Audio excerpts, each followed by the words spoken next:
when I was there. And then I said, I'm also bringing a couple of girls who are also coming, who are our friends. She singled me out. We had to tell his parents that not only were we married, that we also were expecting. All right. Welcome to the Salam Inshallah podcast with Joon, or by Joon, I should say.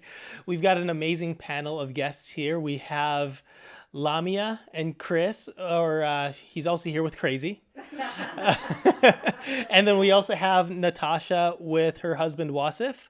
Natasha is a amazing influencer on Instagram, and she has just over 200,000 followers now. Very exciting.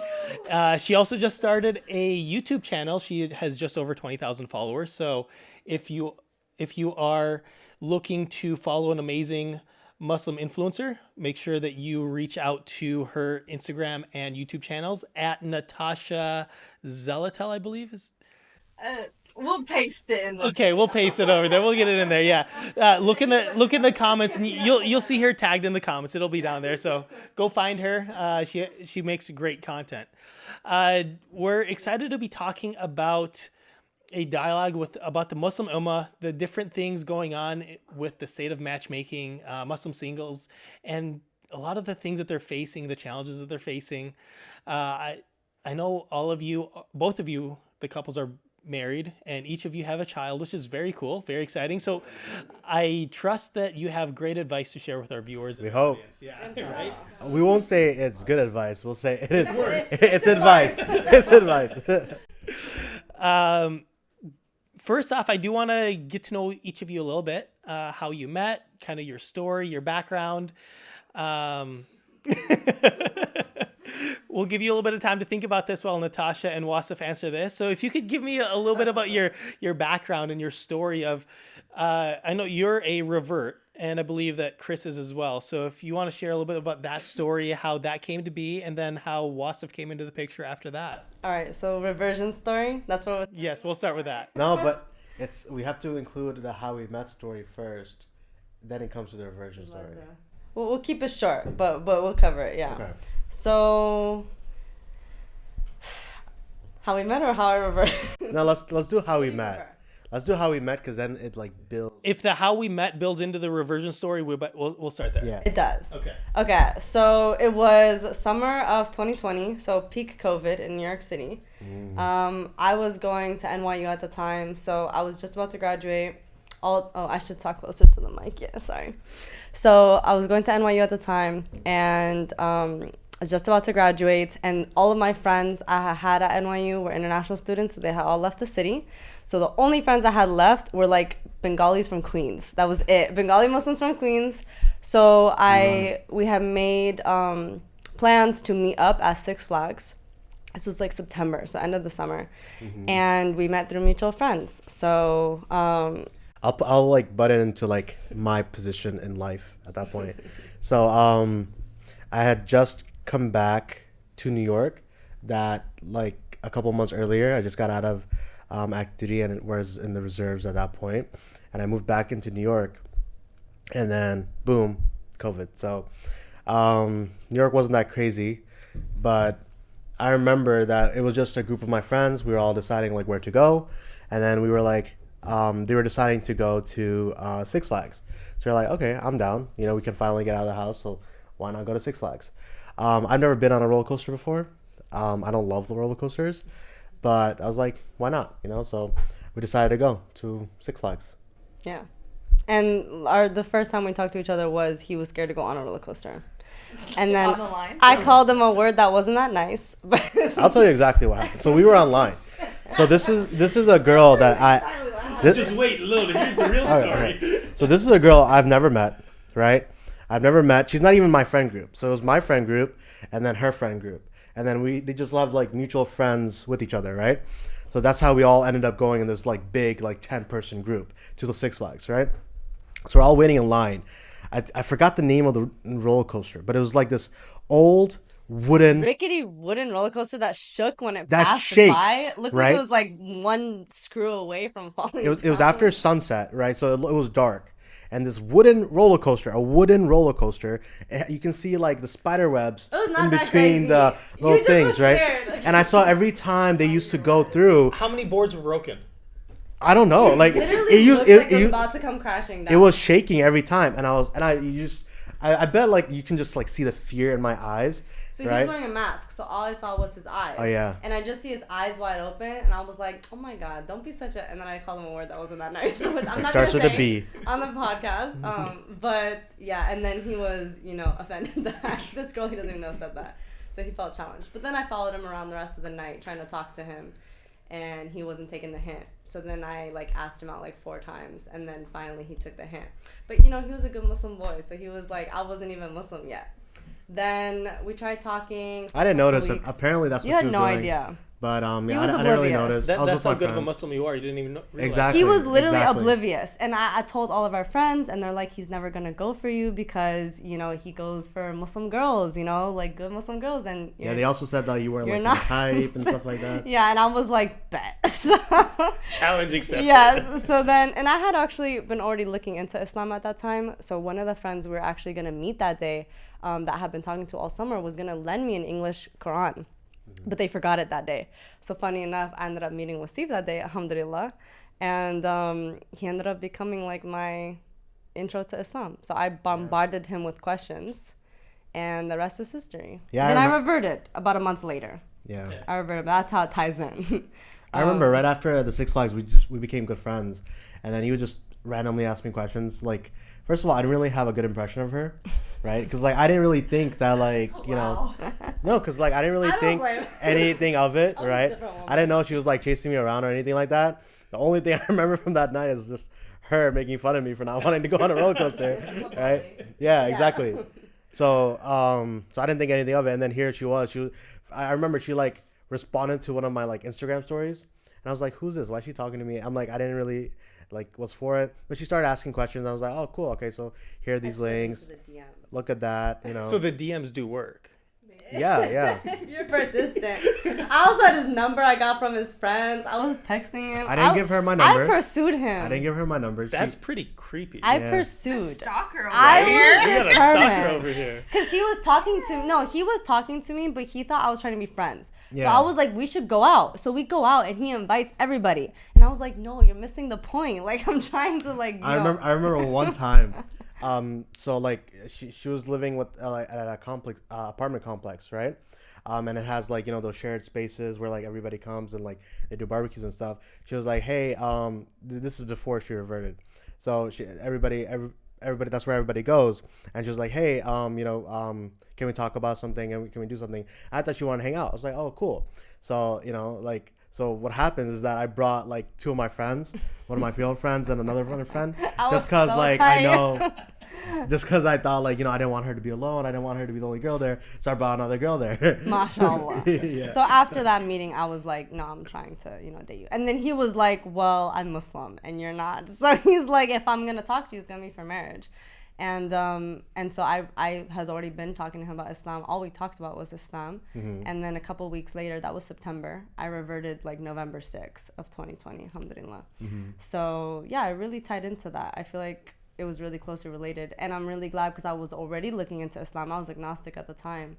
Islam was something I had intended looking into. That day, I told myself the day I graduate, I'm going to start looking into Islam.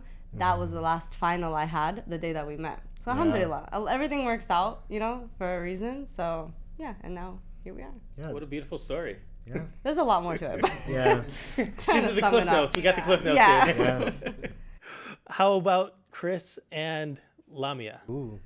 Well, we met the day we got married. Really? So you're in an arranged marriage? No.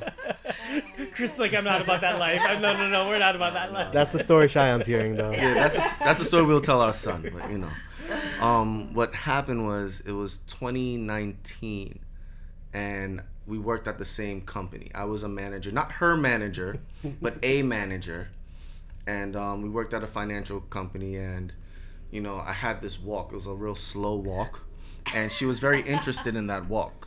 She would ask my teammates, why does he walk like that? And then it's a true story. She came up to me and said, why do you do that stupid walk? It's like, so I could get your attention. And it worked. So, but no, we were like talking and stuff like that. And then COVID hit and we started talking more. And then we found out that we actually lived 5 minutes from each other. So then we'll hang out during COVID and stuff. And then I wasn't thinking about like Islam or anything like that at that time. I was just like, it's COVID, I'm getting unemployment, I'm chilling, I'm relaxing, I don't have to go to work to get paid. This is the best time of my life. And then, but we, New York pays well when you're unemployed, doesn't it? Yeah, it was great. Surprisingly. But eventually, like, things got deeper in, and then she was like, well, if you want to be serious with me, you have to talk to my dad.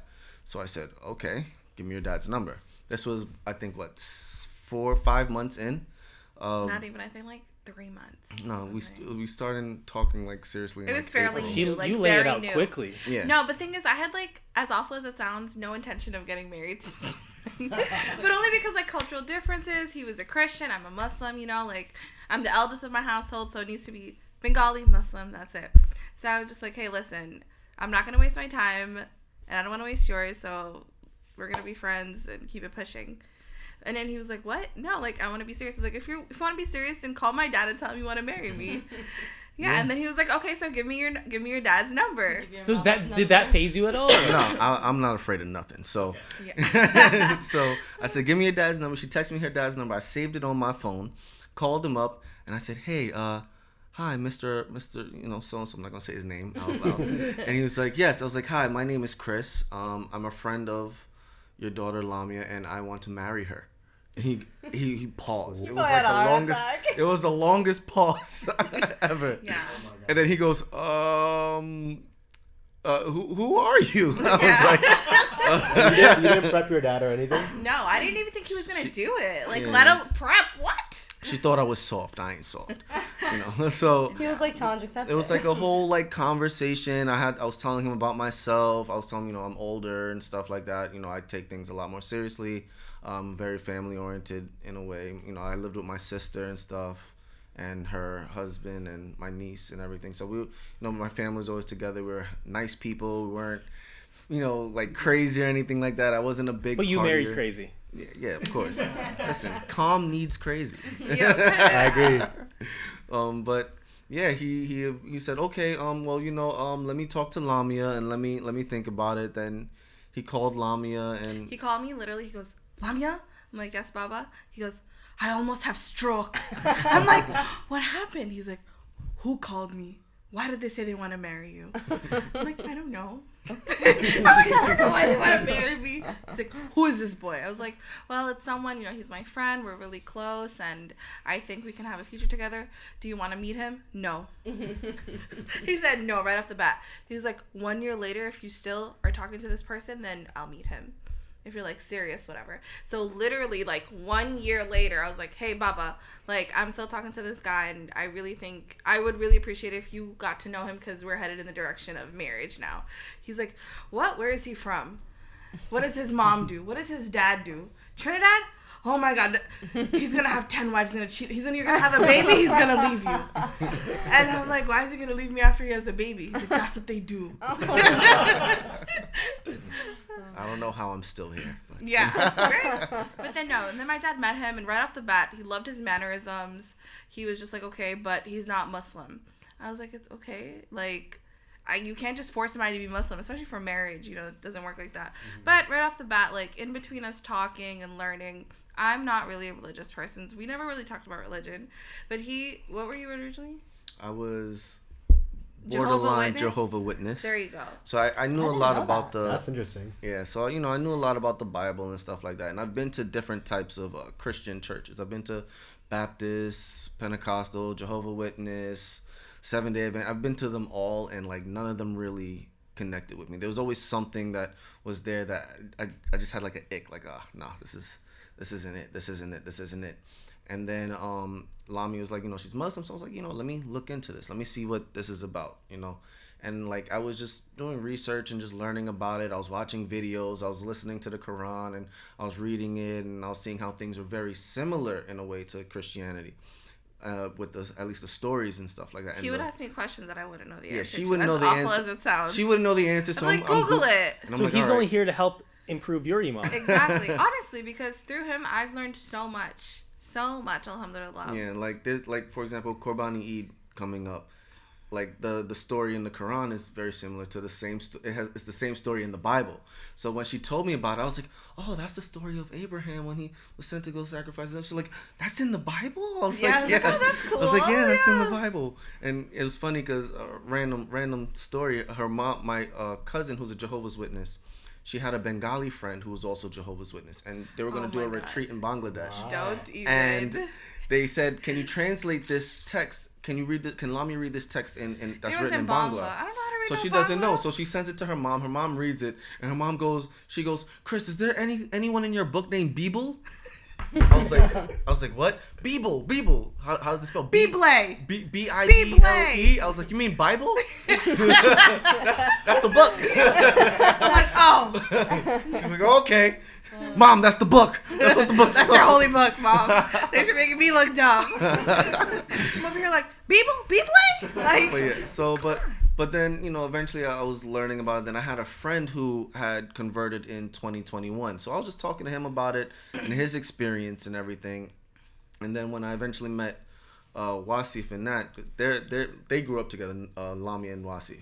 So my dad and his dad are like besties. Okay. They talk every single day, 24/7. So Lamia's like, oh, you gotta meet them. You gotta meet them. Wasif wanted to meet me, and I was like, cool. I like to meet other males because she's always bringing me about her females, and they're always talking. I'm just there, like, yeah. Male friends. I'm like, all right. So I'm like, all right, cool. This is someone I could actually like vibe with, right? And we were cool, great conversations and stuff like that. And then I was like, oh wow, and Nat was telling me about her, how her reverting and everything like that. And I was like, wow, this is really like inspiring in a way. So then I remember it was like right after Christmas of 2021, I started like listening to the Quran more, and then I was just watching videos on how to pray and everything like that. And like I was like, you know what? Once the new year starts, I feel like this is calling me. I'm gonna convert. Which he did not share any of this with me during the time of us talking, by the way. So I called her up. I was like, "Yo, Lamia, what are you doing? What's when do like people go to like the mosque to pray and stuff?" She's like, you could go 5 times, during the prayer times, but if you want to go pray with the other men, you could go during Juma. I was like, "What's Juma?" She's like, "It's the Friday prayer." I was like, okay. So I was like, all right, I'm going to go to the very first one in the new year, which was January 7th of 2022. Wow. I said, okay. She was like, okay. I was like, yeah. So she prepped me. She's like, all right, you got to make wudu. You got to do this. You got to do. I was like, all right, cool. So then I go to the masjid. I call my friend. I was like, hey, I'm coming to the masjid. I'm like, yeah. I was like, all right, I'm going to revert today. So on the very first thing on that Juma prayer, I took my shahada. I had the video and everything. Did my shahada and everything. And then I called Lamia. I sat with the imam. We were just talking and conversing and stuff like that. And then I called Lamia. I was like, Lamia, I converted. No, you didn't. You called me like, yo, what are you doing? I'm going to come over. And I'm like, okay. She was at work. Yeah, I was like, okay, I'm at work. He's like, okay, I have to meet you right now. And then I was like, okay, what happened? Just tell me. He's like, nah, I got to see you right now. So then I'm like, okay, fine. So then I'm like, okay, come over, because I work like 10 minutes away from where I lived. So he comes by. He's like, look, this is my shahada box. I'm like, huh? What? I never got that. And it was like the best Muslim starter kit you could ever ask for. No, it is. It literally had like a guided prayer bag. You got like a binder that shows you, like, it has all the prayers written out in English. No, I went to the wrong masjid. In English, it shows you how to do how to do the movements, what to say, and everything. It has like a Quran. It had a little the tupi. Yeah. It had the wooden toothbrush thing. Yeah, it had slugs. I'm like, why they gave you wood? You just chew on it. I googled it. They're like, you're supposed to chew on it. I was like, listen, I'm not chewing on no wood. I'm gonna just leave it here. Memorabilia. No, but then I was like, oh my god, you converted? He's like, yeah, I did it. I was like, get out, no way. He's like, yeah, that's why they gave me the shahada box. And then I showed her the video because I was like, there's no way. I was like, why did you tell me you were going? So then she calls her mom, she calls her dad. Her mom calls me on the phone crying. I'm so happy that you did this. This makes me so happy. You don't know. No. Afterwards, I was like, why'd you do that? I was like, why'd you do that? Why? Yeah, why? No, I was just genuinely curious because it was out the blue. There was like no buildup of conversation or context to him going. So I was like, why'd you do that? He's like, I just felt it in my heart. And I was like, I want to do this starting the new year as a Muslim. Yeah. And like, I didn't tell my family. I didn't tell anyone. Only because nobody. like, when you tell people you're going to make a decision, they want to like, talk you out of it, throw things, throw in obstacles, throw in negativity, and I'm not about negativity. So like I'm just like, this is something that I want to do. I'm not doing it for you or them. I'm doing it for me. So I'm gonna do it for me, and then I'll let everyone else know. And if they're okay with it, they're okay with it. If they're not, then that's their problem. It's not my issue. I did what I did for me, and I'm happy for it. And then like I told my sister. My sister was like, wow. She's like, okay, why didn't you tell me? I would have came to the masjid. I would have been there. I want to witness it. My dad said the same thing. Yeah, her dad said the same thing. Why didn't you tell me? And then my mom called me. She's like, Chris, you're a Muslim. I was like, yeah. She was like, why didn't you tell me you were doing this? I would have came to New York. We could have had a party or something. Yeah. We could have. They wanted the shahada party. They would have had a shahada party. That needs to be a thing. A shahada party. Shahada party. Yeah. We got the shahada box. We just gotta have the party. Exactly. Yeah, my family, everyone was like very supportive. They was very happy and stuff like that. My mom was like, "Be careful. Now you're black and Muslim. You gotta be very careful." Yeah. I was like, double whammy. I was like, oh boy, okay. I mean, if I get pulled over, they don't know what the hell I am anyway. So I'm like, you're Bengali apparently. I can be Bengali, Indian, Spanish. I'm pretty sure Nat thought I was like Spanish or something. When you could be from the DR. It's fine. Yeah. I thought he was Dominican. From Dominican Republic. Okay, but so we got the Caribbean blood. So. What happened afterwards? After he converted, my dad was like, okay, fine. You ready to get married? Yeah, like the same day. Yeah. I was like, yo, right away. No, literally the day. All right. He converted the Friday, right? Yeah. So like I always timeline, like what year, month? This is still January of 2022. The day number 2 of me being a Muslim. She goes to see. So she will see her dad on Saturdays. Yeah. And he was like, okay, so when you guys getting married now? Are you guys getting married? No, he was like, okay, I'm ready to meet him in person. Oh, your dad so brought it up. you had never met her dad before you converted? No. Oh. Yeah, he didn't want to waste his time, to like love and build with somebody. So I was just like, Baba, I remember that guy I told you about? He's a Muslim now. He's like, why didn't you tell me he was converting? I would have went. I was like, I didn't know, Baba. He's like, okay, schedule an appointment for Saturday. I'm like, schedule an appointment. And then I was like, let me see if he's available to come over for dinner. He's like, yeah. And then so I'm like, hey, Chris, my dad wants to meet you on Saturday. He's like, what? Really? Okay. And then basically he was like, okay, so when do you want to get married? Yeah. I'm like, what? Yeah. He's like, let's just do the... I'm eating with a fork. I'm like, what do you mean? Yeah. He, like, casually, so when do you want to marry Lamia? Like, just like that. We don't beat around the bush as Muslims. We go right to the point. Yeah, and Lamia's like, let him enjoy being a Muslim first. Let me learn. I was like, let me at least learn Surah Fatiha first or something. Like, let me... Give me a moment. And then, like, I wanted to at least go through my first, Ramadan. Ramadan was coming up, and I was like, all right, I want to be able to pray during Ramadan. Everyone's like, take your time. If you don't know the prayers, it's okay. You just converted. I was like, nah. I want to at least be able to pray. So I studied, memorized Surah Fatiha. It was, like, difficult because, like, I've never spoken or heard Arabic until I became Muslim. So it was like trying to get the pronunciation right and everything. I'll call Lamia on the phone, like, all right, I'm gonna say it now. Did I say it good? She's like, it was better than the last one. Keep practicing. Positive reinforcement. Good job. And then I finally got, she's like, you know what, you're saying it very well. It can be improvement, but you're saying it very, the pronunciation, you're pronouncing it correctly at least. I was like, all right, cool. So I was like, so can I pray? She's like, yeah, pray. So and he learned it really quick. He learned Surah Fatiha in 1 month. Yeah. And he speaks no other language. Like, English is the only language. So to learn, another language in a month, I feel like is very difficult even for myself. So I was like, mashallah, you did it. Yeah, went through that first Ramadan. And he did keep, like, his first Ramadan, he kept all of them too. No, I didn't keep all of them. The first twins, yeah. I kept the first 15 days. And then he got sick. And then I got sick, and I was like, yo. Your body's like, what the heck's happening to me? I was like, what's going on? I've never done this before. But I went to therapy every night. Yeah. That's one thing I did do. And we went therapy together a couple times. Yeah, the very first night we went together and stuff. He was just so astonished. We're super sidetracked. We're talking about this leads to the point to So when I was talking to her, and then like after Ramadan ended, I was like, you know what, Lamia, I'm ready to get married. I'm gonna tell your dad. Like, literally so I in a called. month. So I went to her dad's house to drop him off some food, and I was like, all right, Mr. So and So, because I didn't call him Baba yet. I was like, all right, Mr. So and So, I'm ready to get married. When do you, I feel good. I learned how to pray. I was able to, this Ramadan was very inspiring for me. I want to do this. I don't want to be in a haram relationship, pretty much.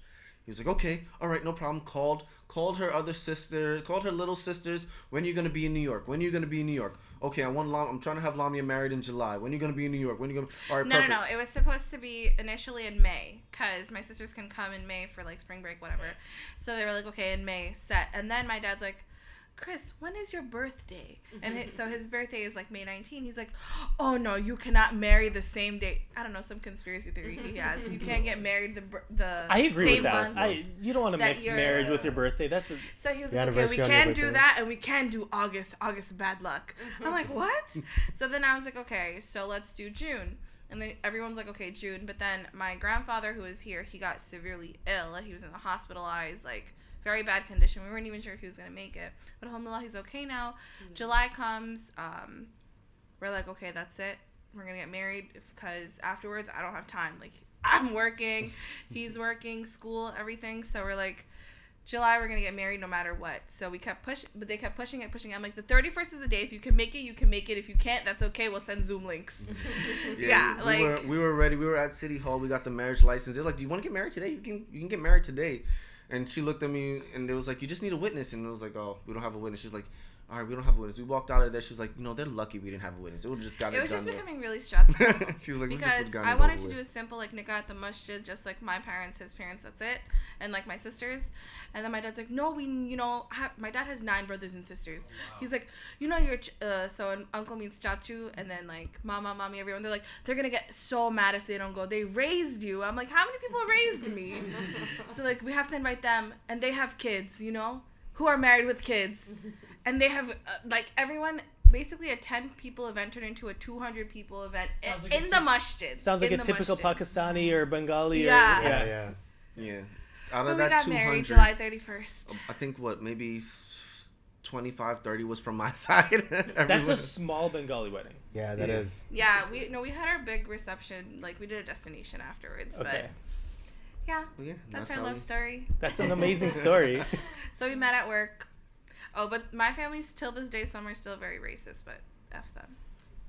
That's all right. It's like that's a all cultural right. thing, yeah. They'll come around eventually. It's Just okay. give them time. I'm They'll happy. come around. I don't care. My mom and my dad are happy. That's all that matters. It makes it better. You don't need to mingle with them and bother yourself with them if they're being all annoying and racist. They're never racist in front of my face, though. Yeah, in front of him. They're all nice. Chris, oh, Chris. Oh, how are you, Chris? And, oh, say something in Bangla. Oh, ha, ha, ha. Yeah. And then as soon as they, like, oh, look at who she married. Look at him. He has tattoo.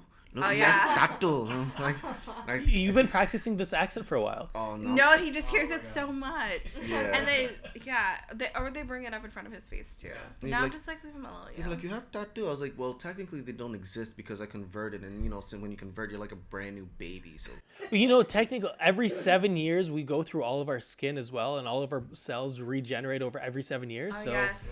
I read that one too. if you got that 7 years ago, it's actually not you anymore. yeah, none of this is me. Exactly. Yeah. It's gone regardless. Completely new person. So with 2 reverts here, you probably experienced some challenges during that whole journey. I'm curious, what obstacles did you experience that you had to overcome? You talked about a couple of them, but are there any... In terms of like reverting or in terms of like finding a partner? In terms of reverting and then finding a partner after that. Well, because both of you met your partners before you reverted. So in that process, whether it was from family, whether it's from friends, did you have any obstacles or challenges that you ran into that you had to overcome? My name.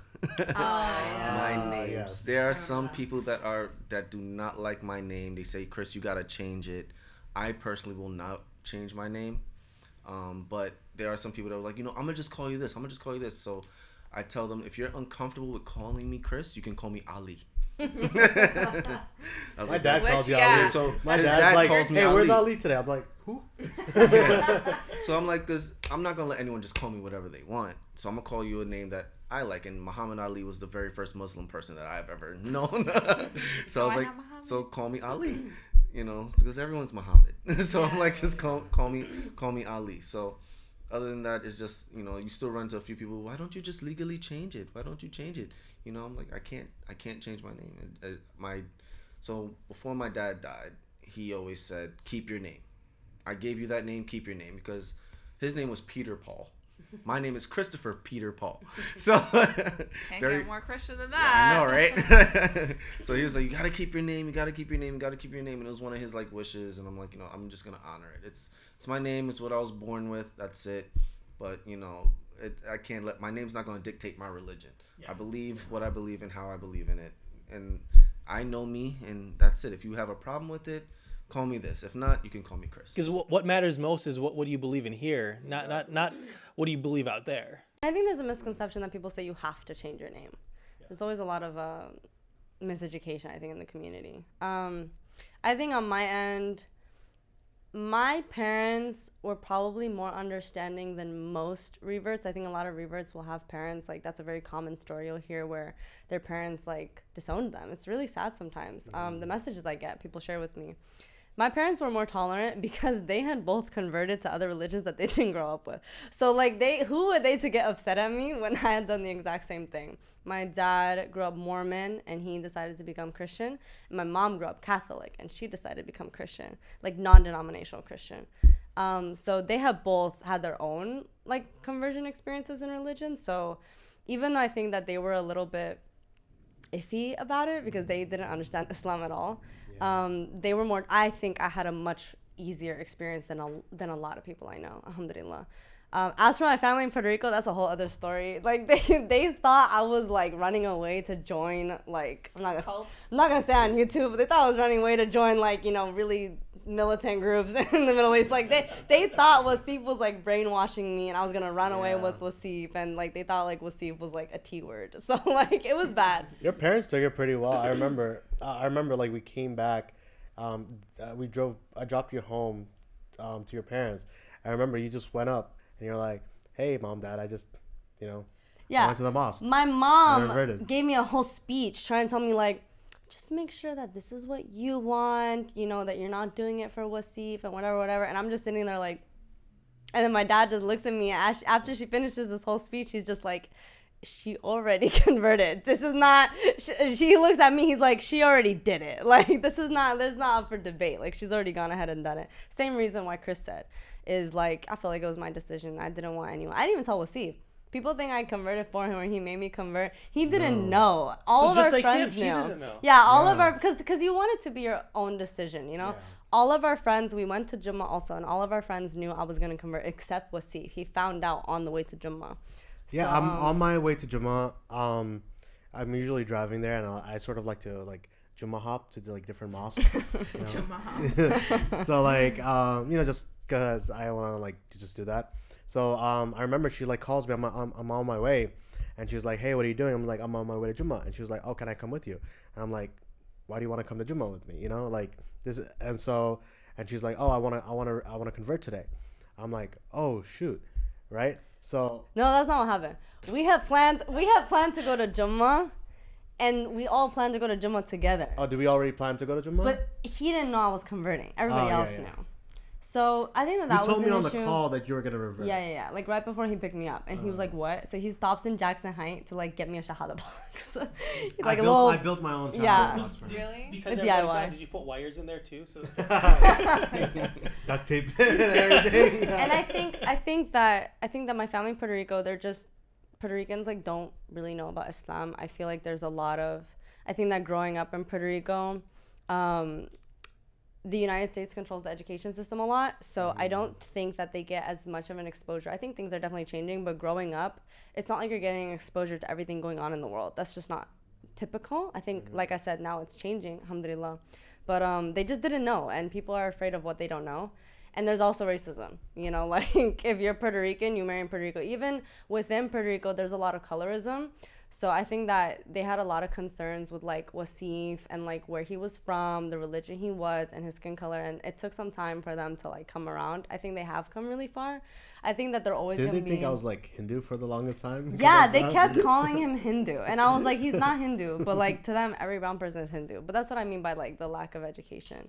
So yeah, those were the issues. But yeah, I don't think I really had the issue in terms of like my parents' end. I think the biggest issue we had was with your parents. Yeah. Because my parents also are interracial and like got married on a whim. Okay. Like within like 3 days of knowing each other. That's really fast. Whole other story. Yeah. Whole other story. Wow. But what I'm saying is that they couldn't tell me anything when I wanted to marry Wasif a month after. So how long him. was it after you met? We met September. We got married. I converted November. November. October we kind of like. So we met September. October we kind of got more serious. I was like, we both admit each other we wanted to like get married, start talking about marriage. I converted November and we ran away and got married in secret in December. So you eloped. Yeah, Yes. we ran away to Puerto Rico. Wow, get very married. cool. Yeah. So did you have a whole event or ceremony too, or is it just the very? We had another ceremony because we got married in Puerto Rico. It was we got a nikah done at in Ponce. This was a couple strangers we just met that day. Yeah, and that's a whole other story. It's a beautiful story, but Story for another Y'all time. are crazy. story for I'm another time. crazy. But we had to do it. We had to do it because his family on his end was a lot more reluctant. One, because I was Puerto Rican, and I Yeah. wasn't hijabi yet. I wasn't Muslim really yet. I had just become Muslim. They didn't know how I long literally that was gonna brought the last. first time I introduced her Was to my the day mom I converted. was we went from the mosque that she reverted, and because she already had told me that she liked me, and I was like, I'm not gonna take this serious unless you're Muslim, and so I wasn't really like pushing it at all, similar to you guys' story, right? So yeah, like we're on our way home, actually with all our friends. All our friends were there for her reversion, and then we're driving home, and I don't know who in the car had this brilliant idea. They're like, "Hey, let's just go to your house." It was my idea. Yeah, so I don't know. So I heard someone in the backseat say it, and I was like, "All right, I guess we're down to my house." It's because we had other girls with us. Yeah. So I was like, this is the perfect time. We have a This is whole also the group. first time I brought a female into my house to introduce to my mom. Did you clean? Super religious. Did you Yeah. clean your Yeah, house? it was No, just I more wasn't. I religious. wasn't home the whole time. So I am calling my mom, and I'm like, "Oh, mom, I'm coming home. I'm coming home with friends," and that's like not unusual, right? And I was like, and then I said, "I'm also bringing a couple of girls who are also coming, who are our friends." To say that, What did she say? I don't know. Like I don't even remember. I think There were other girls there. I had on She speaker. singled me out. Yeah, Yeah. but like his parents are like the most religious people I've ever met in my life. Like they're top tier religious. Mashallah. Yeah, so couple girls. So how did you overcome this obstacle of your parents and your family by marrying a revert who just reverted And I was Puerto Rican, so I and was a not non-hijabi Bengali. at the time? Not Bengali, which was a huge one. So it was very difficult, honestly. So first I wanted to understand, like, because I do respect and value my parents a lot, right? And I expect and agree with their opinions most of the time, because they do come from a very like logical point. But at least with her, their arguments weren't very logical. It was filled with just so much bias and more of like manushki bolbe, like what will everybody else say? That was their main reason. So I asked her, I was like, hey, you ask her, you guys meet with her, you guys talk to her, if you guys honestly think as a person that she's not good for me, then then I won't do it, and I told her the same thing. And the main issue was that they just wouldn't meet her, and it wasn't for any like valid reason. It was that one day that we met, Yeah. and they didn't know about me yet. Wasif told them after we met. I had met them that day because his mom knew. She singled me. Like I said, she singled me out. She knew. Moms always know. They know. Yeah. It really freaked me out because she bombarded me with questions. She ignored everybody else in the room. It was and freaking she me out. asked me so there was, many There was questions. other girls there. We're all just hanging out in the living room, and my mom like picks her up, like pulls her aside, and then is like just talking to her in like my sister's room, and I'm like, what are they talking Oh, about? yeah, I remember that. She Yeah. literally took me aside. It was crazy. I would've It was fainted. crazy. I literally was having a panic attack. But he tried to tell them afterwards, like I think a couple days later, Yeah. they were not having it. A whole drama went down that we don't need to get into. Yeah. But we ended up having to get married in secret. So because we wanted, you know, what? Actually, so because it was so difficult for us, right? So that's when we decided, you know, it was difficult because of like my family, like the neighborhood, because now everyone's talking about it, right? So it got very difficult. So, you know, we were like we couldn't handle this like mentally. So we were like, you know what, let's just go to Puerto Rico. So we decided to just get on a plane and just go to Puerto Rico. And it was sort of like those young, like crazy moments. But like, so I think everything happens for a reason. Because when we went, it was another day at Jummah. So we go pray Jummah at this random masjid in Ponce, in Puerto Rico, right? We just left New York, right?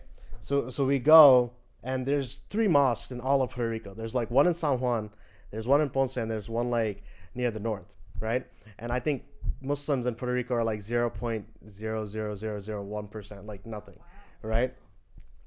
So so we go to Puerto Rico, and then we pray Jummah, and then we were planning on, you know, getting married like very soon, right? Just the 2 of us. And then, you know, we meet someone. And he's like, hey, you have to meet this other person. And subhanAllah, like he's there, and he's talking to us, and it was like a person who was like us, but like 5 years into the future. He was also a Bengali in Puerto Rico. And there's like 2 of you in the entire country, and you found the other one. Yeah. married to a Puerto Rican revert, and they had a son together, and they Yeah. had gone through a whole drama. What With are their the, family. What are the odds? So they essentially, we went to a coffee shop, talked for a couple hours, and they essentially were telling We us. talked in the masjid parking lot for like for the 2 hours, and then we were like, you know what, like this is like fate, you know, like Allah literally put us here. They knew what we were going through. Yeah. So they essentially told, like, he told us, he's like, the mistake I made was waiting for people to come around, you know, because Islamically, like, there's no harm in just getting married if that's what you want, even if other people don't approve, if their reasons are not valid. Yeah. And he's like, I wish I would have just gotten married and done it, because everyone eventually came around. So that he's like, he spent 2 years trying to convince everybody and got nowhere. So he's like, I wish I would have just gotten married, the 2 of us, to make it halal, and then everyone would have just come around eventually. They would have had no choice but to accept it. So that's why we did it that day. And yeah, so hearing that and hearing pretty much a playbook of what was supposed to happen, like, you know, your dad will do this and your mom's gonna do this. And he was right about Some everything. of your friends won't talk to you anymore. Some of your friends will. You'll make new friends, right? And subhanAllah, that's literally what has happened up until today, right? And we decided at that moment, like, you know what? And we just met in September. It's December now, right? So we were like, at that moment, like, we love each other, and like we were very serious about each other. So we decided, hey, you know what? This is Allah's literally telling us to make this halal. So let's do it. So we got married in Puerto Rico. Wow. Yeah. The next time I met his parents after that first day when I converted Yeah. was So I'll tell the story quick. Next time I met his parents, this was in December, was in close to March. No, it was like February. It was like late February. Yeah. Because I had gotten pregnant after we got married, alhamdulillah. So we had to tell his parents that not only were we married, that we also were expecting. I left that to him. I was like, you do that, I'm not involved. And the next time I met them was I came over, and like it was like a whole like them meeting his pregnant wife. Yeah, because we got back to New York, you know, right after, you know, we had our nikah done. And then so in February I was like, because we just got a nikah done randomly, and I didn't even have like a ring or anything. So in February, and like there's a tip for the guys out there, Valentine's Day has really good sales on engagement rings. So They're gonna have to wait a few more months though. Yeah, exactly. So I was like, you know what, like let me get her a ring, and then we were gonna tell my parents, you know, that we were married. And that's when we found out, you know, that you were pregnant too. So it wasn't just one big news; it was 2 big news. Oh wow. Yeah. So So that was You didn't have any heart attack scares in your family, though. I don't know. That's a lot of news to present to people. Exactly, yeah. I have a son now. I'm thinking like I will. Shoot him. That's it. But they I guess like I'm glad that we did the things the way that we did because Yeah. they had to come around at that point.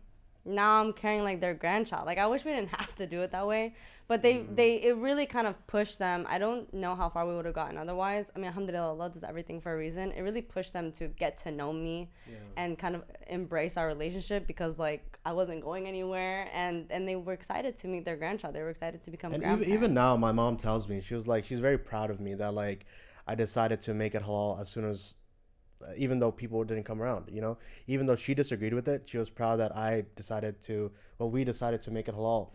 And at that point, and we were no longer like these two like teenagers, you know, we weren't teenagers, but we were young, getting married and like deciding to get married. We were, you know, two adults who had a nikah done because they wanted to be responsible, you know. And at the end of the day, I honestly think Allah blesses marriages. Allah blesses couples, and as soon as you do it, every single thing you do from that moment, as soon as you say your words in your nikah, Allah increases your barakah. Yeah. Allah just, everything you do, every smile you give your partner, Allah just gives blessings to you, you know. And yeah, I think Allah just made it so much easier. Yeah, alhamdulillah. Keep smiling and keep buying rings on Valentine's Day. Yeah. That's what I'm hearing. You both met and got married in unconventional ways, which is a beautiful story in both parts, which is awesome. Yeah. And all four of you probably have single friends that ask you, hey, what should I be doing? And how should I be looking for people? And what are questions I should be asking people? And how should I become a better person to be a better match? Because both of you all four of you found amazing spouses, and I want to have the same relationship as you. What should I be doing? Like, what kind of advice do you give to these individuals? So how did you find an amazing spouse? We're the ones with the single friends. You guys have like most of your friends are like not single anymore. Yeah, but they come for like relationship advice and stuff. Okay. Most of our friends are single Muslim men who really, really, really want to get married, but are having a really, really hard time. So how can we help them? The encouragement we try to give them, I think that, and maybe you guys can attest to this too, I feel like our experiences were a little more difficult because like Chris and I, for example, weren't Muslim. Mm-hmm. So it's already difficult enough to meet someone who's Muslim and keep it halal and get to know them and do everything, keeping it halal to get married. It's so difficult. Now, add on top of that like we were not even Muslim. So how do you get the families to meet? There's so much conflict going on. And like when I meet my husband, I'm not a Muslim yet. So we have very different morals and beliefs. And like, it's like, how do you like cope with all of that and get to know people? So I guess like we had very different experiences, and what we tried to tell our friends, they're interested in meeting people who like are already Muslim. They're interested in meeting people from the same culture, so they're not gonna have as much difficulty. But we tried to tell them like, you don't have as many barriers and obstacles if you're trying to meet someone who's already Muslim, who's especially from a similar cultural background as you, to keep things halal and do things in a halal way. So I think that looking back on it, like the ways we wish we could have done things differently, and we tried so hard. I mean, if it were to us, we would have gotten married like a month after meeting. What was so difficult is that no one was letting us get married because of our circumstances. I think that the parents also play a large role, where lately like you see parents like they approve of the family, they approve of the person, but they don't want them to get married yet. They're like, you're too young, finish college, just wait, get more financially stable. And like in our deen, we shouldn't be doing that. We shouldn't be discouraging the youth from getting married. Also, another thing, they make like the fact that you want to get married such a taboo thing. Like how dare you use your biological nature to like go get married or want to get married? And I think the biggest mistake that I made, at least with my parents, like, you know, I was a good boy growing up. I grew up as like a good Muslim. And I think the reason why this was such a big shock to my parents was that like I've never brought like a girl or anything, or didn't even mention marriage to them at all. Well, I think that people should tell their parents like, hey, I'm interested in someone. That's what we tell our friends. Or I'm interested in getting married in general. You know what I mean? Just putting that idea into them from the very beginning. Otherwise, they think, oh no, we have like 10 years or something like that. You know? Yeah. Because that brings up some interesting points. Because when I was looking up research about statistics of marriage across America and international, 70% of foreign-born Muslims are married, whereas it's the complete inverse in America. 70% of U.S.-born Muslims are single. So it's like when you bring up those points, could that be because many of the Middle Eastern countries, they from the get-go they're talking about marriage and not making it a weird thing. They're not making it taboo. It's just something we do. Whereas in the Western world, in America, it's Western culture is dating. There's no marriage. Yeah, exactly. Right?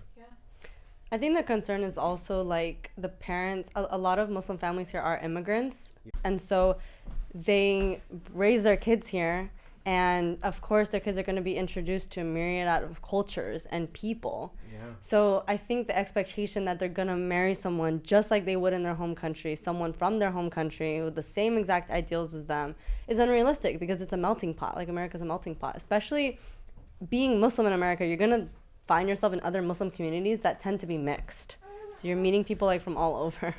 Yeah, you do make some interesting points there because when somebody comes from international, their expectations are different than somebody born and raised in America. So when you're mixing that dynamic of first immigrants coming to America, first generation, because they got to raise their children in America, born and raised in America,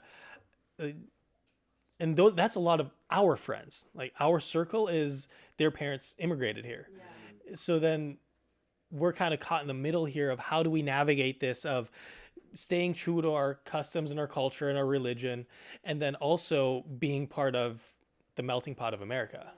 So I think that's what's difficult. Is there a way that we could navigate this better that we may not have an answer today? These are just questions that are coming to my head right now. No, that's a great point because yeah, you're right. We're in such a different position, especially if your parents are the ones who migrated. You know what I mean? Because if like let's say our daughter, for example, is gonna have a very different upbringing, a different way that culture is introduced to her than ours. For us, it was like, oh, you better not lose your culture. You better not lose your culture. I know. We just moved you all the way to a whole new country where that culture doesn't exist, but you better hold on to your culture. Whereas I feel like some ethnic individuals in the U.S. hold onto their culture better than people from the countries originally, right? I know all my cousins are more Americanized than I am sometimes, You have an interesting dynamic, both of you as well, is where you have the Bengali and then you have the Puerto Rican culture, which you get to mesh together, and then you have the Bengali and the Trinidad culture, which you get to mesh together. And it can be very controversial, I would say, with the Trinidadian culture and then Bengali culture, because Bengalis were very conservative and whereas it's the exact opposite on his side. That's what Puerto Ricans are too. Yeah. Like they're out there jumping around, having the most minimal amount of clothing. Super loud, yeah. Like Trinidadians, they're loud too. Partying. We party all the time. I don't know if you've seen Carnival in Trinidad, but. Plus both of them are the Caribbean, so all they literally eat is pork. Yeah. So, it's difficult. My family didn't eat pork. Oh, really? My family eats a lot of pork. Astaghfirullah. Because there's in the Hispanic culture, I've heard this before, there's an ongoing joke of who's louder, the Cubans or the Puerto Ricans, and they bicker back and forth. Puerto Ricans. See? But you ask a Cuban, they're like, no, we're louder. In the Trinidad's, I'm sure you're the similar in that. We're very loud. Yeah. Very, very loud. We party all the time, always listening to music. And a lot of them drink. Drinking is a part of the culture. So when I converted and I told my mom, I don't drink anymore, she's like, you can't even have a sip of wine? Oh, yeah. He's like, just take a little sip. She's like, just take a little sip. Nothing's going to happen. I was like, Ma, I can't pray. I'm good. Yeah. I'm all right. It's okay. They just don't understand, how. She's like, what do you mean you can't pray? God is everywhere. You could still pray to God. Nobody said you can't pray. It's just, I guess because they're not, familiar with the religion, they don't understand. And, to make logic out of something that they just don't want to take in, it's difficult. The unique thing is, if they were actually following Christianity, they wouldn't be drinking either. Apparently, that's I don't a whole other conversation. Unless you're Catholic, because the wine is Jesus' blood. Yeah. Oh. Allegedly. Wow. Allegedly. Yeah, that was a fun conversation to have. No, but even as I think about it, I think that going back to what we were saying before, the biggest issue is just the culture. I think like a lot of Muslims, the culture they tend to grow up in is very taboo. Like, don't date, don't talk to the opposite sex, don't talk about any of these things. Like, sex is very taboo, so you don't really have these conversations, and so there's not really like a safe environment for the kids to talk about relationships. I got triggered when you even just said that word. Yeah, right? Like, how dare you? Exactly. And there's no safe space growing up because they're so worried if they talk about it, like their kids are going to go off and go crazy, you know? Is that going to be a religion thing or a culture thing that's bringing that together? I think it's both. Yeah. I think it's both. But Islamically, like, there's nothing in Islam that says that you can't talk to your kids about this. There's nothing in Islam that says that, like, even I was seeing, I don't want to, like, become a sheikh, but there's a hadith that I read the other day. May Allah forgive me if I'm saying anything wrong, but that the Prophet ﷺ, like, there was a companion who was interested in someone, and so the Prophet ﷺ told him to look at her to see if he was interested in her. But so much we push, like, don't look at the opposite sex. Like, but how would you get to know someone if you're interested in them? So I think Islam has its rules very clearly laid out. And you should talk to your children about these things. And if they're interested in someone, you should make them feel safe enough that they can come to you and tell you, hey, I'm interested in someone, without, I think the issue is that they don't create that safe environment for the teenage years. Then they go to college and they're 23, 24, and they're like, okay, when are you getting married? Yeah. And the kid is like, whoa. I don't even know how to say hi to somebody. Yeah, we didn't even talk about this whole time. So then I've seen it in our friends. Like, we're all in our mid-20s and they're not married yet. They're afraid to tell their parents that they want to marry a girl. They're afraid. And I'm like, you're not doing anything wrong. But it's like that, it becomes taboo. Yeah. So there's no safe space. So when they reach that age of marriage, they don't feel comfortable involving the parents, which is why I think a lot of young Muslims struggle with halal relationships. I think if they felt comfortable enough to involve the parents, that wouldn't happen as much, and they could get more advice. To help them get more comfortable and get more confidence in that aspect, is that something that we as peers can be helping them with, or is that something that we should be seeking higher to sheikhs, to counselors, to somebody else, or educating parents differently? Or I know they do. I've heard I've heard them talk in the masjid in Jummah. Yeah, they do sometimes. Like, parents, let your kids get married. Yeah. But I think everyone plays like a part in it, you know. I think, like, as friends, you can vouch for your friend. Like for example, I think I had, like, Lamia talk to my mom, you know, just like in normal conversation. I remember, like, especially now, I have a couple of friends of mine who are trying to get married, so I bring it up to, like, their mom. I'm like, hey, you know, have you been looking for anyone? And then they show me the girl. I'm like, yeah, I don't really think that's gonna work. You started pushing but it's it. because they want like a traditional, like, from the homeland, whereas like their child was born and raised in America, so they have a completely different mentality, and they want to pair them with somebody who barely speaks English. So yeah, I don't know why. I think just having it out there for everybody. I definitely think, like, as friends, we can just bring it up to, you know, their parents. And I think definitely as, like, sheikhs and counselors, just having an open and honest conversation about this and not making it taboo. Otherwise, just boom, one day you're married and you have no idea how to even act in a relationship. You don't know what your role is. You don't know what that role is. You guys don't even know how to communicate together successfully. And, you know, it just, you know, it can be a failure, right? If you don't know, because you haven't talked to anyone. You don't build those skills. Yeah, you don't build those communication skills that are very necessary, that we have to constantly build as we're married, you know? Because you've been able to figure out what you want for yourself through the marriage itself, but prior to marriage, that's where in Western culture we say dating in America is, okay, we're going to get to know somebody and we're going to see if, but in the Islamic religion and many cultures that have Islam as their main religion, it's marriage is that dating period. Yeah. You don't get to know somebody. You meet them once or twice. All right, time to get married. You've talked for 6 hours. That's enough. All right, time to get married. Now you got to figure it out. Yeah. That's what my mom said. She was like, you spend your whole marriage getting to know them. I'm like, what? And it scares a lot of people born in America. Because from my understanding, from the people I've talked to, the research I've done, is other cultures, other countries, other people born across the world, is they have a support structure where they can figure it out, and they go into the marriage with the understanding of, okay, this is what it's going to be. I'm going to figure it out. I'm not going to know everything. But in America, we have easy outs, right? And it's kind of 1 foot in, 1 foot out. We're not never fully both feet in, 100% invested, unless you're going into it with that opinion, with that perspective, and then you're able to, inshallah, make it work and be a successful relationship. But like today, you look at the media, you look at the movies, you look at everything that we're bombarded with. We're not really encouraged with how do we make something successful long term. It's, oh, you could have a fly by night relationship, you could have this, you could have that. But then the grass is always green on the other side. We're not learned how to water the grass within our own fence. And these are things that I see coming up more and more and more, which is why we have coming on close to 60% divorce rate, right? It's not, we're basically right up there with whatever the rest of the Western cultures are. Yeah, like amongst Muslims, the divorce rate is really high. Exactly. So, and I've talked to quite a few Muslims in different communities too, where they say, oh, they got married and 3 months later they were divorced. Well, it's like, why is that happening? What's the common underlying issue? Because clearly meeting somebody and 3 months later getting married works, because you're a testament to that.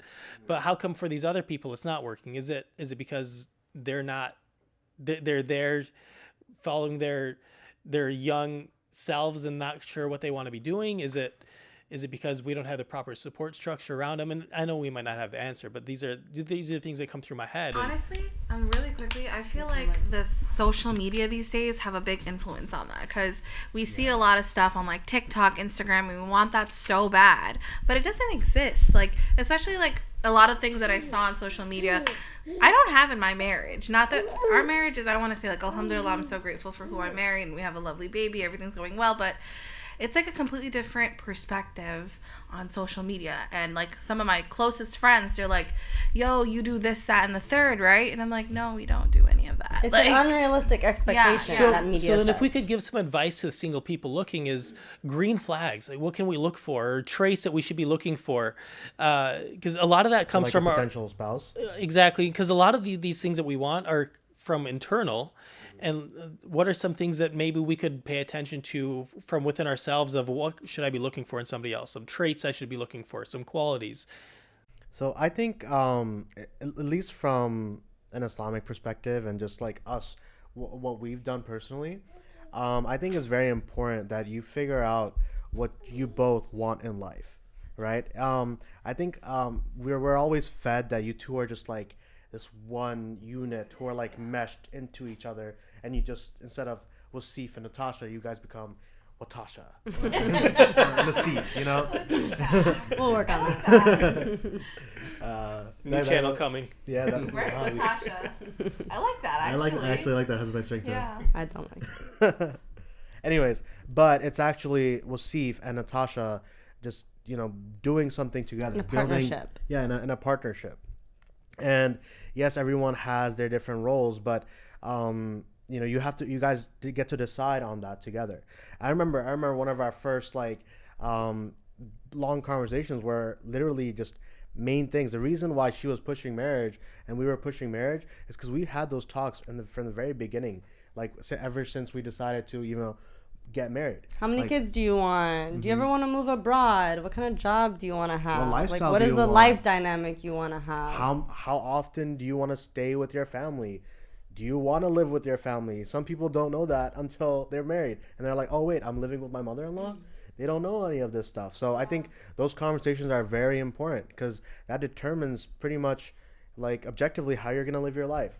And then obviously other things are important as well. Like, for example, what type of communicator are you guys? Communication is huge. I think you watch anything about marriage, and the number one is always going to be communication, without a doubt. Mm-hmm. I think that a lot of people, especially in the Muslim community, will talk a lot about deen and iman, but the reality is that iman comes and goes. You could be married to someone who's Muslim. That doesn't mean they're going to be Muslim 2 years from now. Inshallah, that never happens, but that's the reality. Iman just comes and goes, and so I don't think that you should necessarily marry someone for just their deen, because they can pray 5 times a day. That doesn't make them a good person. Just because they're a good Muslim doesn't make them a good partner.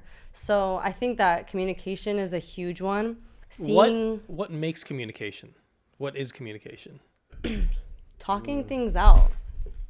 Understanding one communication style is very important. Figuring out boundaries is very important. For example, I have a really hard time with boundaries because, and especially with the way I grew up, a lot of things were just not said. Like for example, if someone comes in, you do go to the door and greet them. You have to do that. That's just like an unspoken rule, right? You give salam to every single person who walks in. You like expectations. have small talk with them, and all these expectations. And there's some that I don't even recognize that I do. And the only reason I do that is because I'm married outside of the culture. And she's like, "Oh, why do you do this?" I'm like, "We just do." And why do you do that? We just do. Why don't you understand? Yeah, exactly. I think people get disappointed. Where's the chai? Where's the chai? We need a chai right now. People get into. I actually had this conversation with my friend yesterday where I was like, the number one issue is expectations not being met, expectations not being communicated, and boundaries not being respected. And I think that conversation of what are your expectations, we had post-marriage, but we should have had before marriage. I think that's why a lot of marriages fail. Because at the end of the day, you can have all the expectations you want. That doesn't mean the other person wants or can meet them. Or even knows you have them. Or even knows that you have them if you don't communicate them. I remember the biggest thing we've done for our marriage personally was one day, it was her idea. I'm just saying it, so I'll take credit for it. What just But we both took 2 pieces of paper, and on her piece of paper, she just wrote everything she expects from me. And then for me, without a bias of, does he usually not do this or whatever? Just what do I want? What do I want out of my partner? No topic off limits, right? And then I wrote that too. And I also had to think because sometimes I know as you had more trouble. I had more trouble because I felt myself a lot more reserved. Because as a man, growing up in the West, you're taught don't overpower a woman. If you ask chuck it up. You're a feminist. Don't do that. It got to a point where I would be scared to hey, can you ask for anything? So I just let all that out. I just wrote down everything each of us wanted, and then we compared it. Because we realized it wasn't that she didn't want to do the things that I wanted her to do. Just didn't know what he wanted. Vice versa. We just didn't know what each other wanted. No, I think the biggest difference was you had trouble communicating to me what you wanted. So once he communicated that, I was able to meet those expectations. And I had expectations that he didn't want to meet, which is okay. I think that we just had to have an open conversation and have him tell me, you know what? I don't think I want to do that. And then I would decide if I want to let that go or not. And the majority of the things, once I heard his reasoning as to why he didn't want to do that, I could let it go. And the same goes for me. There was a bunch of stuff that she was like, "Oh, I'll do," and I was like, "What? Never in a million years would I think she would do that, right?" And it's just because I didn't ask. And I don't know. I think that was really good in our relationship, and that just pulls to the point of just communication. In marriage, a lot of people get held back by the conversation of Mehr. And they're like, "Oh no, I don't have the money for that. I don't know how to deal with this." Oh, some people, some parents, some cultures, they ask for massive, unrealistic amounts: 5 pounds of gold, $100,000, 3 cars and a house, whatever ridiculous amount. 27 cows, yeah. Yeah, what? That's what you had to pay. What if you could give some advice on how to navigate that of what you think a realistic amount? It doesn't matter what the religion says, but what do you think would be a realistic amount, or how should people navigate that in an effective way when somebody gets presented with an unrealistic expectation of, hey, you have to give us $100,000, or you have to give us a house of this dollar amount? It's funny you mentioned that because one of your first viral videos was about your Mehr. My Mehr. People were so mad. Yeah. People were so mad. People were coming at me. So this is before she was doing social media like all that seriously, and she just posted about the Mehr requirement she had for me, and then people were just coming at me in the comments like, oh, why him? Why did he do that? She's such a gold digger. All this stuff. But you want to tell the story? I want to hear what their Mehr was. Yeah. Well. Chris is like, watch me on the spot. Nah, because I actually don't know that. The thing with my hair and everything, it was something that was just between her and I. We didn't let anyone dictate what it should be. Because, before, I didn't even know about my hair. I didn't know this existed. I didn't know either until the day before our nikah. So then I'm like, shoot, I picked the wrong religion. No, I didn't know. So your brother-in-law actually was like, yeah. You gotta pay dowry for my boy. I'm like, I ain't Hindu. Yeah, and I was like, what is this? I was like, you gotta pay to get married? I was like, she was like, no, you gotta pay the family. She was like, yeah, there's some hair you have to pay. And I'm like, what do you Yeah, mean? so then I called my dad and I was like, Baba, I don't know. So can you explain to both of us actually? So then he And I explained, bet you were happy. he explained like, it's like an insurance policy. If something happens to me or whatever the case may be, we divorce, whatever it is, she has something. Because I guess traditionally the woman doesn't work or doesn't do anything and stuff like that to earn money. So this is like her like insurance policy. Something happens, whether it's like gold, money, a house, something of value. Unrealistic. So I was like, 6 houses is what I wanted. No. Yeah, so I was like, oh, okay. I was like, well, I guess financially I can't get married. But no, we were like, let's make of something like realistic and stuff like that. Let's go over it together. I was like, I didn't want my uncles or my dad involved. They wanted to do a family meeting and sit down and discuss. Yeah. I was like, no. I was like, I'm gonna talk about it with Chris first, one-on-one. And he was just like, no, we are your guardian, something like that. He used that big word. And he was like, I have to be there. I have to see if you're making the right decision. I was like, what? No. So then I was like, all right, realistically, I want it to be something where it's like, okay, we can get right out the way, right there on the spot, and not something unrealistic. Sorry. So like, I believe it was so when we did our nikah, the imam was saying how a small story he told us. It was like a small story about I believe the Prophet Muhammad. I think was it Prophet Muhammad? I don't know. Yeah. One of the prophets. One of the prophets. I can't remember, but he was saying how they gave a Mehr at the price of silver, whatever. When he got married, yeah. Which I believe was like 1,100, something around that. So he was like, if you do that, then that's okay. And I was like it was like a sunnah. I was like, okay, so I can do that. That's fine. And then I was like, we already had a private discussion about how I was like, I feel like just giving you money and you keeping it, I know how she operates. That money's gone. So I'm like, why don't I do something where out of my paychecks, you just get a percentage of it every time, so that when money's coming in, you have money coming in, whether if you're working or not, you're getting something. And it could be like your play money or your saving money for whatever you decide to do with it. She was like, yeah, I like that a lot. She was like, okay, 70%. I was like, wait. I did say 70%. I was like, 70%? She was like, yeah, what do you need your money for? After taxes. No, she said before taxes. No, he was like, the 70% before taxes. I was like, but I only get the taxed amount. So, but he was like, yeah, 40% is fine. We'll do 40% of whatever I get paid. I was like, okay, yeah, that's fine with him. I was like, no, we still got to put like a dollar amount. So then we did the price of silver, which was fine, and that's like how we did it. But yeah, so during that day he like looked it up whatever it was worth for silver, and we just put that, and it was on the spot. It's over. So I was like, like with that, I feel like with the Mehr, it should just be a conversation between the two that's getting married. At the end of the day, it's you guys. It's not the whole. Yes, you're marrying into the family, and everyone's gonna have an opinion. Everyone's gonna have something that they want to say. He did announce it on the speaker. He didn't announce the amount. Remember.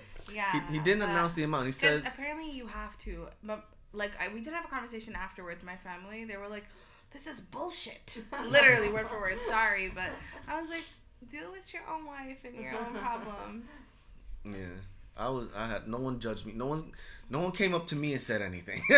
Once again. Yeah. So, I think that right now you have like the two sides where you have the people that are like, oh, these sisters are asking for crazy mahar, they should just be happy. And then you have like people who like want to not have anything at all. I think that it's just fair to have an open conversation of like what can you provide within your means, I think you should just do it within your means. That's what we're taught. When we met, you were broke when we met. Yeah. I put him on a payment plan. I was like, you can have time. But the thing is, you can get creative with the mahar. I got very creative. So a mahar is just a gift that you give to your potential spouse, right? So it can literally be anything, as long as like no one is biasing you. We did my wedding ring, and then I asked for like annual trips abroad, like finances permitting, if we could afford it, for him to take me, like, because he's the decider at the end of the day. Like, if he doesn't want to spend our free money on going on a trip, then we're not going on a trip. Although I'm pretty sure I could convince you, because why would you not want to? Yeah. But at the time, I was like, for her, I was like, oh shoot, I want to do this anyways. Yeah. At the time, I was like, I don't know what kind of marriage I'm getting into, so let me make sure I lock in. Like, we're going on a trip once a year. So I put that The reason we into can't just say it out of the top of our heads is because there's a list. And like, list. there's a list. Like I have It's to a big pay list. off her student loans.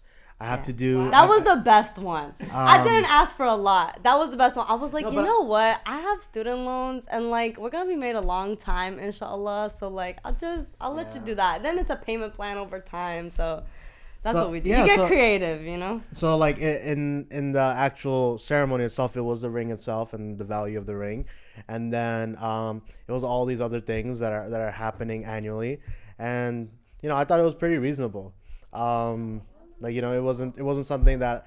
It was something that I could do, and it was something that I know she would really appreciate from. And it wasn't something. It was like outrageous. She wasn't like get me like a white cat from like Egypt, whose name is Why a white cat? We also got married twice. So we had a nikah ceremony twice. So the first time we got married, I actually didn't ask for anything. I just wanted to marry him. This was the second time we got married that they're like, okay, well, we're going to do a contract all over again. So is there anything you didn't include the first time, include it this time? And then So we got married twice, so everybody knows. Is that and when we got our nikah done in Ponce in Puerto Rico, he wasn't an actual. He was just an imam at the masjid. He wasn't an actual marriage officiate for the United States. So we had to do one again so To he get can, the like, legal- to be legally married in the United like the United States. States as well. legally requires you to have like the license and everything. So we had to do that whole So process. you got religiously married in Ponce, but In Ponce, you got yeah. legally married second time. Yes. So you did the nikah second time here again? Yeah, Yeah, in and they New let York. us like have the contract again. So then they're like, if there's anything you want to ask for, and And then so I'm at that you could have wedding. said no though. We're Yeah. already married, so it wouldn't really We were already matter. married at that point, and so like if anything, was symbolic. it was a losing situation on my point to think back to it. Well, you let her take advantage of you here. Things I you would do have for been love, okay with you know? anything. He could have told me no, and I would have been like, okay. There were some stipulations I was against in the nikah contract. Yeah, I can't say no to your meher. So The ring. I had my ring, alhamdulillah. So yeah. I've got a this or that series of questions that I'm going to ask each of you, but I'm going to let each couple pick one person to answer the questions on the this or that. So out of you two, who wants to answer the this or that? oh yeah. Okay. All right. And out of you two, who wants to answer this or that? I guess it's All right, me. Chris is going to answer. All right, the two reverts. Let's do it. All right, so I'll go with Chris first. Thriller or drama? Thriller. Weeb or no weeb? What's a weeb? What's a weed? Okay, so I don't know what we either. a weeb is somebody who likes K-dramas and is kind of like No weeb. No weeb. Okay. That's what a weeb is? No, yeah, like someone who's like very I mean, into clearly she likes like K-drama. That's like anime. A nerdy person that likes Asian dramas. No, Anime, right? anime, manga, Yeah. stuff like that. He's Yeah. there. He's like, If it's you're anime. counting Yeah, yeah. anime, all right, weeb. Okay, all right. You said K drama. I was. That's She what- watches K dramas. Yeah. Free housing for 1 year or free flights for 5 years? Oh, Free flights. that's easy for all of us. Yeah. Historical landmarks or modern attractions? Historical landmarks. Travel to the past to any point or travel to the future to any point? Future. Save 100 strangers or one loved one? I hate this question. I took philosophy in college. You My don't have. loved one would want me to save the strangers. I would save the strangers. Okay. Mac or PC? Mac. Thank God. Mommy was like, wait, what? Adventure or relaxing? I'm a relaxer. Italy or Spain? Spain. Traveler or homebody? I'm like in between. I could do traveler though. We're traveling. Fantasy or sci-fi? Sci-fi fantasy. I'll go with sci-fi. A foodie tour or an outdoor adventure? Oh, foodie too. I'm fat. Brothers gotta eat. Sunrise or sunset? Sunrise. And annoying big family or a caring small family? Caring small family. All right. Let's go over to Natasha. Same questions or No, these are different questions. Okay, I'm Yeah, ready. you thought you had time to prepare. No, we're prepared for you. Anime or K-drama? K-dramas. New York City or Orlando? That's not fair. You're gonna have it in the comments. New York City. Coffee or tea? Interesting. Huh? Coffee or tea? I don't drink either. All right, here's Puerto Rico or Bangladesh? Puerto Rico. No comp. What was that? No comp. Android or iPhone? iPhone. Also no comp. Comedy or horror? Comedy. Zoo or amusement park? Zoo. Only because I've worked at them. So I feel like I can't betray it. Educated or life experience? Life experience. Sand or snow? Sand. Big family or small family? Big family. City or country? City. Street art or museum gallery? Street art. Would you rather speak any language or be able to speak to any animal? Ooh. Be able to speak to any animal. Islamically too conservative or Islamically too liberal? I don't think you can ever be too conservative in Islam. Okay. So. And yes or no, pineapple on pizza? Yes. Oh my god. Yes. Love that. We argue about this all the time, but 100%. I can guarantee you, when she told me this, when we were deciding to get married or not, this was a deciding factor. He 'Cause asked she me. loves pineapple on He pizza. asked me. So When does we were Lamia. talking about It's- getting married, we were having my God. serious conversation about how many Oh kids my we want, God. and he's like, please tell me you don't put pineapple on your pizza. Yeah, it was right up there with the like how many kids you want. Do you like pineapple on pizza? We have to get 2 separate pies of pizza Yes. because she likes Same, pineapple same here. on her pizza.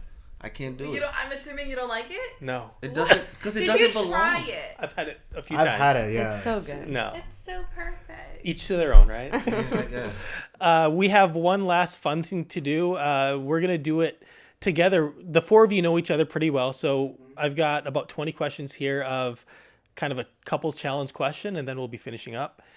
And